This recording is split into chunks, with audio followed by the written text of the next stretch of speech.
caneta, gostaria de estar chamando, então, aqui para compor a nossa mesa. Nós vamos receber com muito carinho, nesta manhã, mais uma vez, aqui com a gente, doutora Elizabeth Pimentel. Pastora Elizabeth Inácio. Aliás, esse nome, Elizabeth, essa semana foi mais falado, né? Devido ao casamento lá do príncipe, lá, toda hora, Elizabeth I, Elizabeth II. Hoje a gente tem logo duas aqui para começar a semana, né?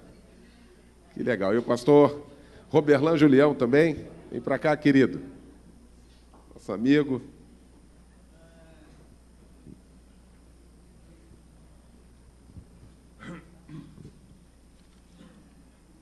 A doutora Elizabeth Pimentel é da Comunidade Batista do Rio, na Barra da Tijuca.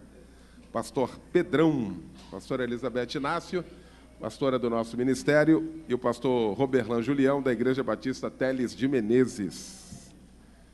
Nessa edição do debate, papai, né? Nas outras edições, na expectativa agora, de fato, de direito aí, herdeiro na área aí, para a glória do nosso Deus. Tudo bem, doutora Elizabeth? Chegou bem, direitinho, na boa? Dormiu bem essa noite? É isso, pastora Beth, com esses cabelos, né, esvoaçantes, muito bom. Vai perguntar se eu dormi bem? Não vou nem perguntar, que já estou vendo.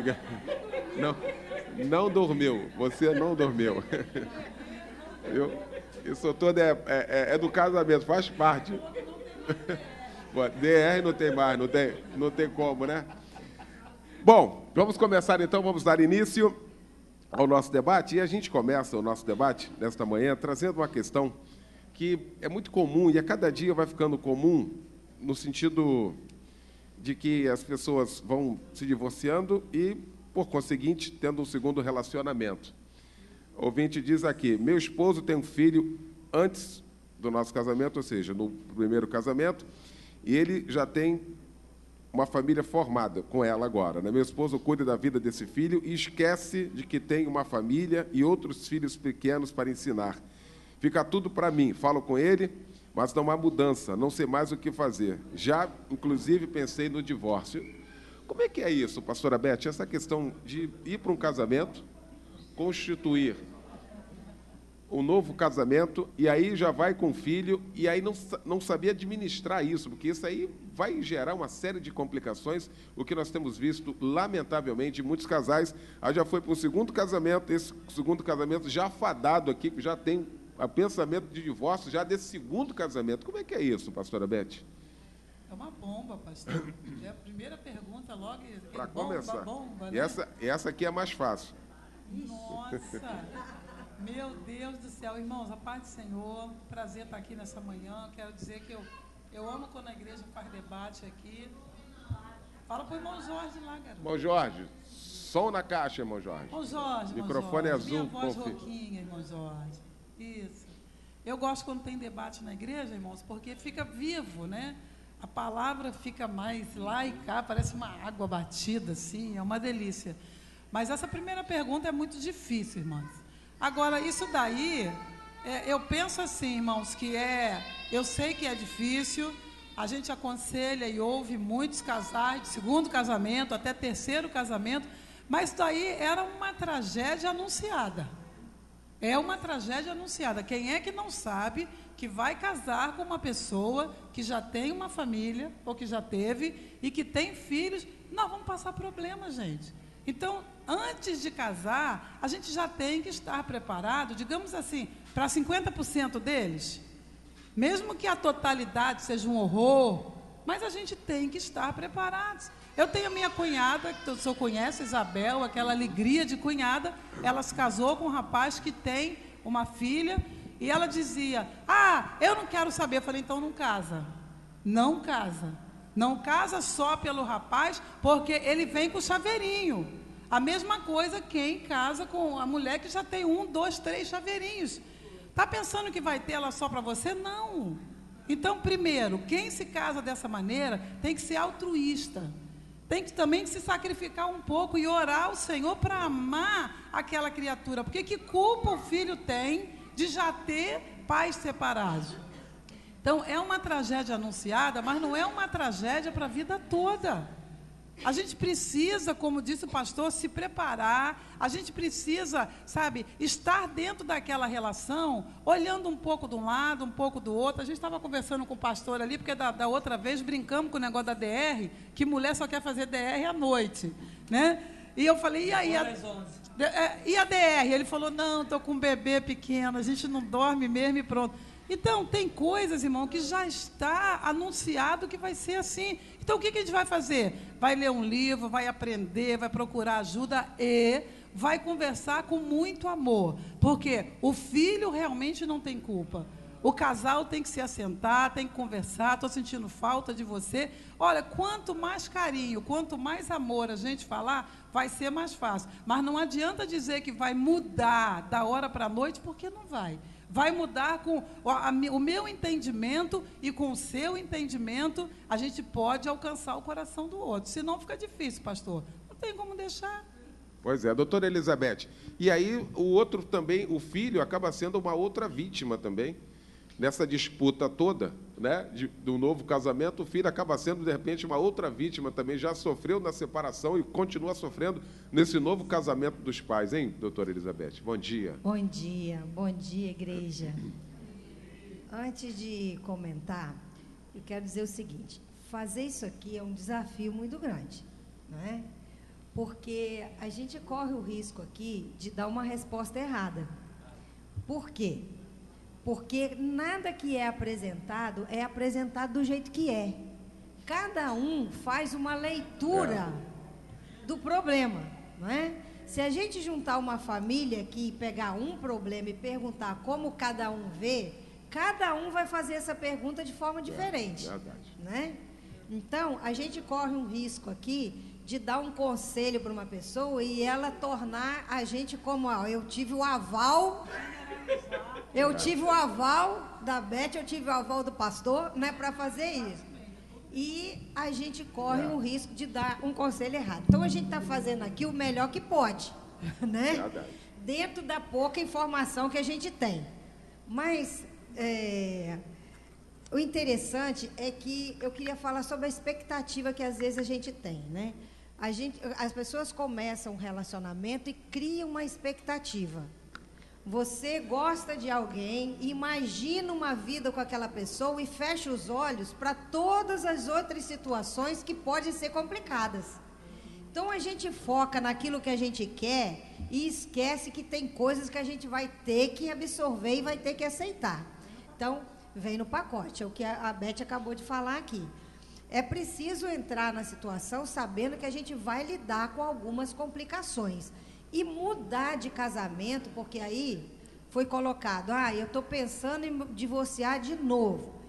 Tem uma coisa que acontece muito e que a gente precisa pensar. Às vezes, a gente vai passando de um relacionamento para o outro e a gente só muda de CPF.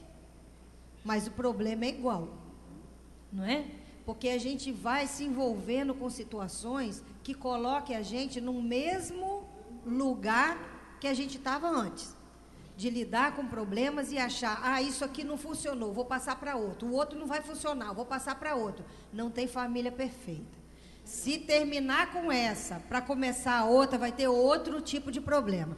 Então, resolve esse que você já conhece, né? É melhor do que pegar um que a gente não conhece ainda. Mas tudo é possível.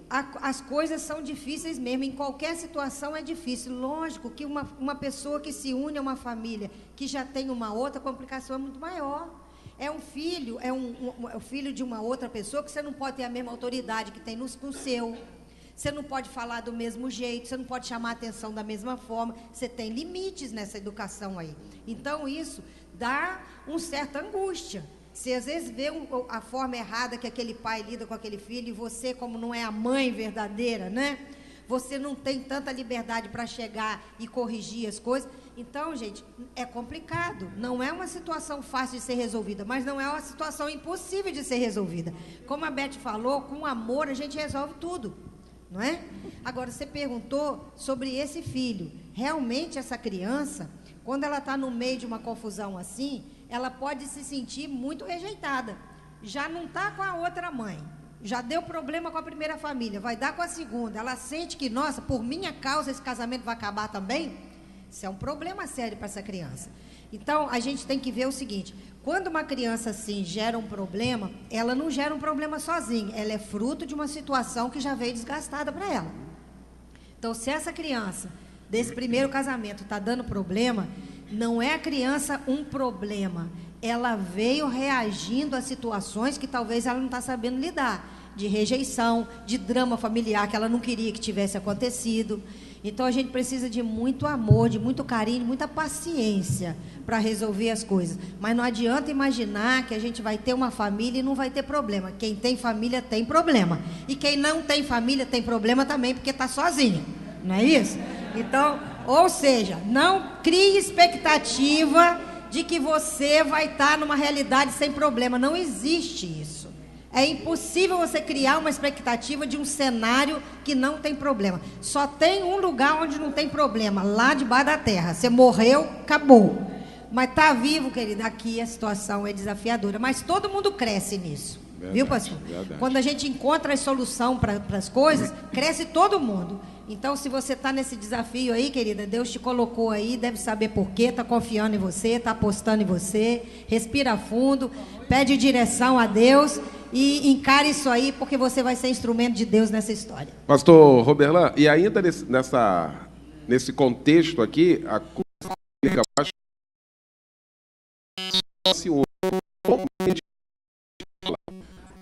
a outra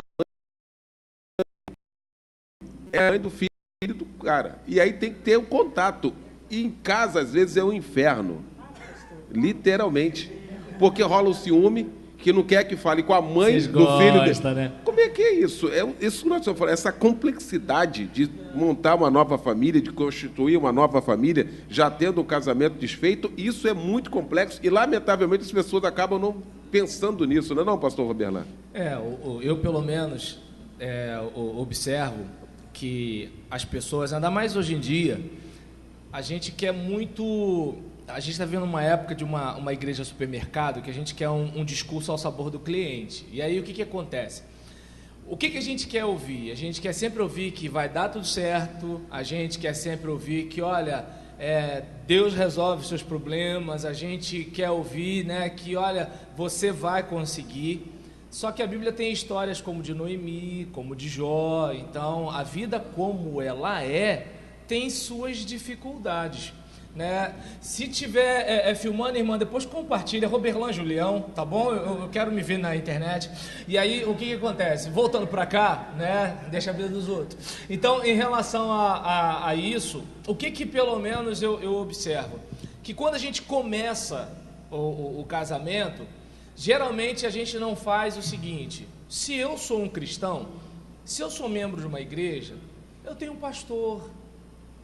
Que tal? Eu, por exemplo, ajudei uma irmã. Ontem eu estava fazendo um casamento, e aí na hora da refeição eu estava batendo um papo com uma irmã, que ela falou que eu ajudei em relação a um problema de esquizofrenia, porque ela achou que ela estava tendo um tipo de visão vendo uma pessoa em cima da árvore do vizinho.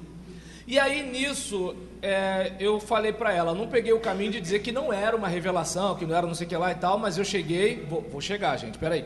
E aí eu expliquei para ela, e aí ela foi procurar ajuda profissional. E aí nisso veio a informação de que havia um efeito colateral de um medicamento que ela estava tomando, parará.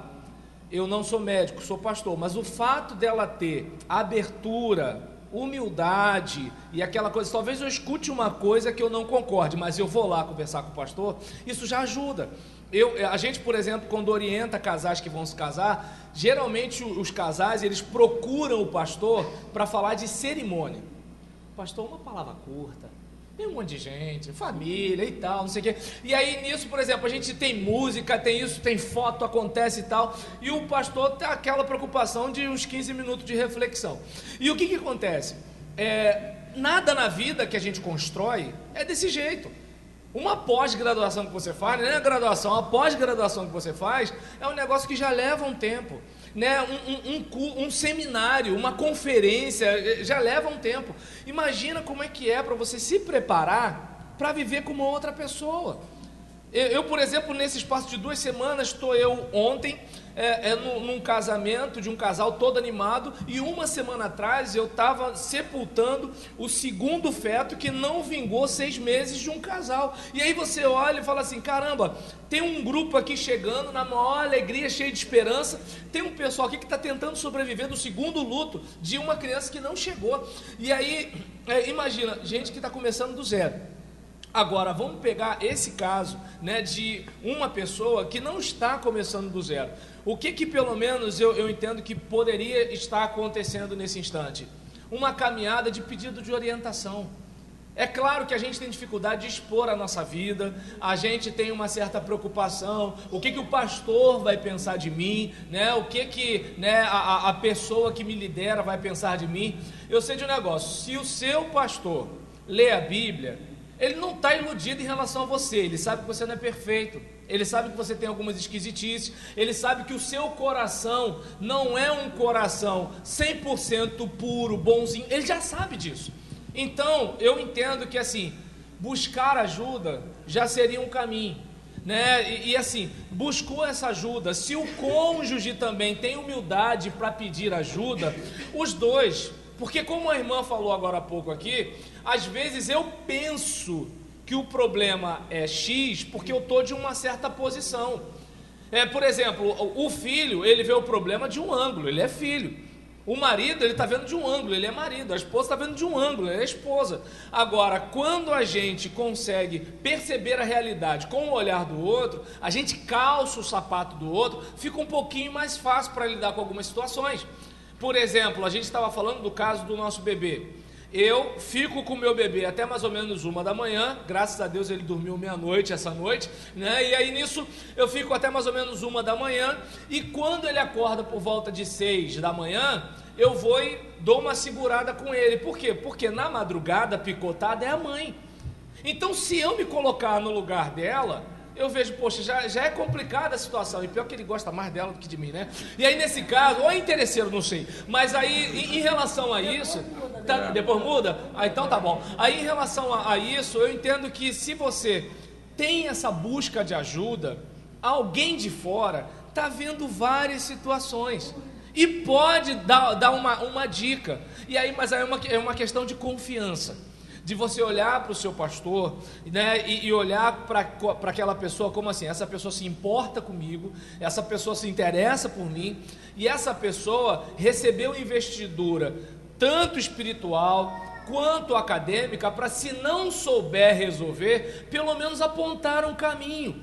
Existem situações que algumas pessoas me pedem ajuda, eu falo assim, olha só, a minha palavra é para quem está com a consciência, de certa forma, saudável para absorver. Se a pessoa está tendo algum distúrbio, alguma dificuldade, algum problema na cognição, não vai adiantar eu falar. Então ela precisa de uma ajuda, de alguém que pode ajudar nesse curto-circuito aí, colocar os fios em ordem para eu poder passar a comunicação. Ou seja, existem coisas que eu não sei, mas que eu sei que eu não sei. E aí, uma coisa que pelo menos... Isso eu acho que todo pastor, de certa forma, tem. Saber que não sabe, né? Então, o que acontece?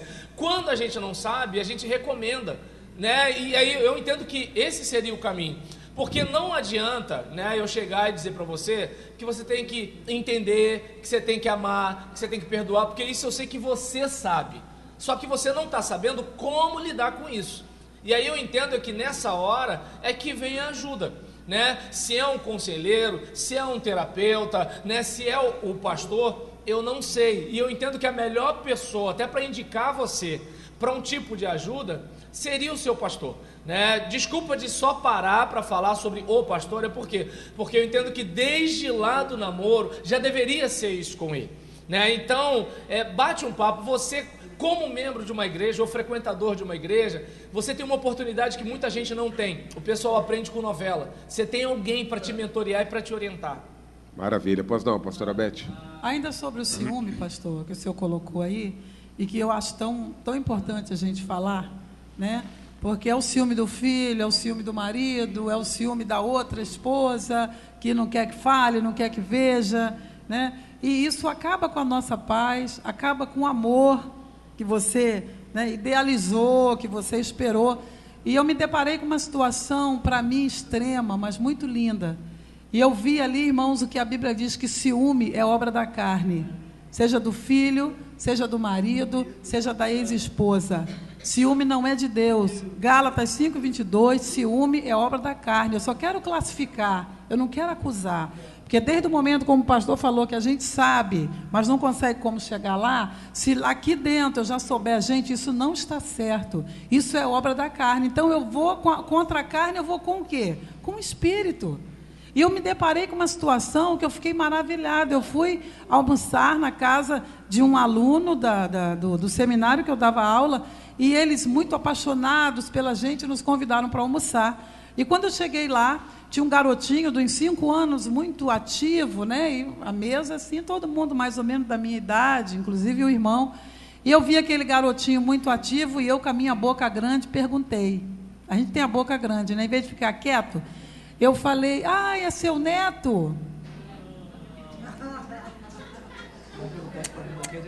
A mãe estava à mesa do garotinho, né, e tal. É seu neto? E ele falou assim: não. Aí a esposa tomou a palavra e falou assim: não. Ele é um filho dele, fora do casamento. Essa é a esposa dele, é a pessoa com quem ele tem o filho. Mas eu decidi ganhar ela para Jesus. E ela hoje é do Senhor. Falei: Jesus, eu estou no céu. Eu estou no céu. Ela disse: eu decidi. Irmãos, tem tudo a ver com uma atitude. Está ruim? Pode melhorar, mas não vai ser na carne, pastor.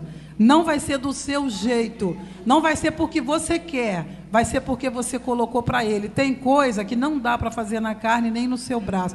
E aquela mulher, eu falei: irmã, não falei na frente dos outros, não. Eu falei: irmã, tu é muito crente. Eu sou sua fã. Porque você decidiu ganhar uma amante mais nova. E ganhou. E a amante tinha a casa dela, o canto dela, já tinha uma outra pessoa. Mas olha, irmãos, eu falei: estou no céu. Porque isso é a atitude de uma pessoa crente. Ciúme é obra da carne, inveja é obra da carne. Se nós estivermos envolvidos com isso e sem dormir, nós temos que voltar para o Espírito, porque algo de bom vai acontecer com certeza. Muito bom. Doutora Elizabeth, outra pergunta aqui. Em meio a tantas dificuldades que estamos tendo hoje para criar um filho, a pergunta é: como será o futuro desses jovens? Será que nós estamos, de fato, preocupados com isso? Será que nós estamos investindo nos filhos para o futuro? Como é que é isso? Qual é a visão que a gente tem hoje panorâmica disso, doutora? Eu acho que a gente tem pouquíssima consciência diante da grande ameaça. Eu acho que a ameaça é imensa e a gente está assim meio atordoado, meio dormente em relação a isso aí.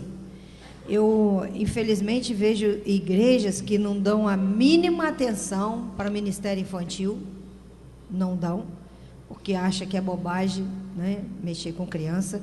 E eu vejo hoje na igreja uma resposta, uma oportunidade muito grande, porque é aqui que se discute isso. A gente não vê nenhum programa de televisão discutindo problema familiar, né?